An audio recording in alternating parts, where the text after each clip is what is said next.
A Strange Life Story, Ching Shih. The story of Ching Shih, one of the world's most famous pirates, from brothel to high seas. Ching Shih, who rose from prostitute to pirate lord in an unforgettable rags to riches stories spanning centuries, remains one of history's most feared and successful pirates. After her husband's death, she became the head of the infamous Red Flag Fleet. She led over 50,000 pirates and kept her fortune, continuing to tell the story. Who is Ching Shih? Born Shilgang Esu in 1775.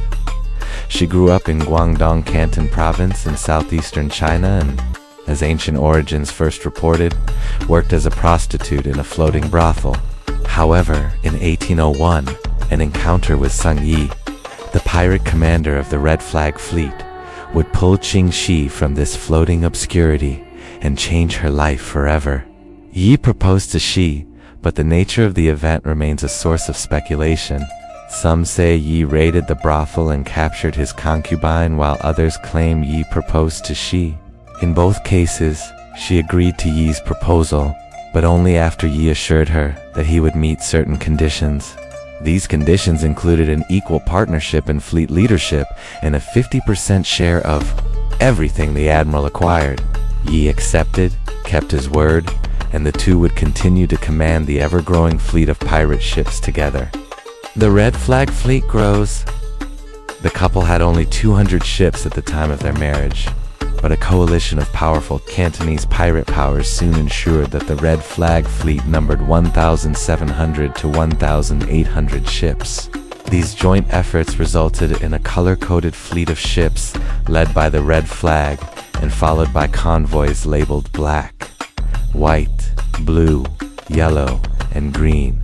One of their greatest successes came in 1804, when the Navy blockaded a Portuguese trading port at Macau on China's southern coast. The Portuguese sent a fleet to repel the pirate attack, but the Red Flag quickly defeated them. Even the British Royal Navy refused to intervene, instead escorting their own and their allies' ships with naval forces. Just 6 years after marrying Shi Zhang Yi, the vice commander of the Red Flag Fleet, fought his last battle during the Tay Son Rebellion in Vietnam and died there in 1807. Seeing an opportunity to rise to power, she assumed command of the entire fleet with the support of the fleet's second-in-command, Chung Pao. Soon she demonstrated strict governance, celebrating success at almost every opportunity. Madame Ching Shih, the terror of South China. Ching Shih, as she was now officially known, meant widow of Ching Sung, and commanded between 50,000 and 70,000 pirates. The ruthless ruler began his regime with a strict code of conduct.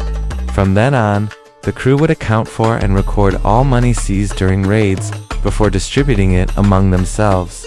Similarly, the capturing ship would be paid 20% of the bounty, with the remainder transferred to a large common fund for the entire fleet to use. Those who withheld the bounty would be punished with severe flogging and, in some cases, beheading. Shih's crew, taking everyone with them, both physically and figuratively, continued to plunder the coast of South China, capturing numerous towns and imposing taxes on countless others. Violence enabled them to succeed. Indeed, before the actual torture, the beatings began. Shih's fleet would nail the feet of resistors to the decks of their ships. This method proved effective. Under Shih's command, the fleet sank 63 Chinese government ships, effectively preventing the British and Portuguese Navy from interfering in his affairs. Besides these naval achievements, Shih is perhaps best known for the strict and peculiar rules he imposed on his female prisoners on board. The pirate lord allowed his crew to keep attractive women as wives or concubines, provided they remained faithful and cared for their newly acquired lovers.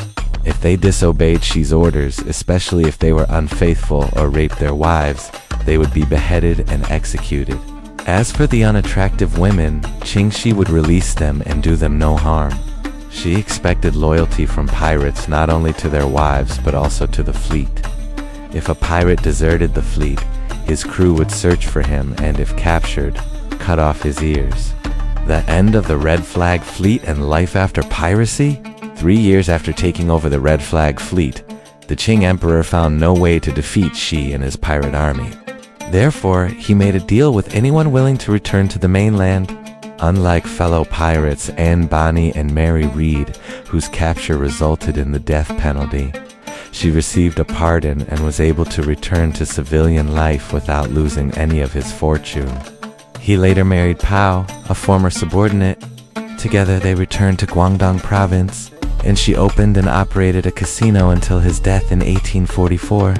His legacy lives on today through her role as Mistress Ching, one of the 9 pirate lords in Disney's Pirates of the Caribbean series.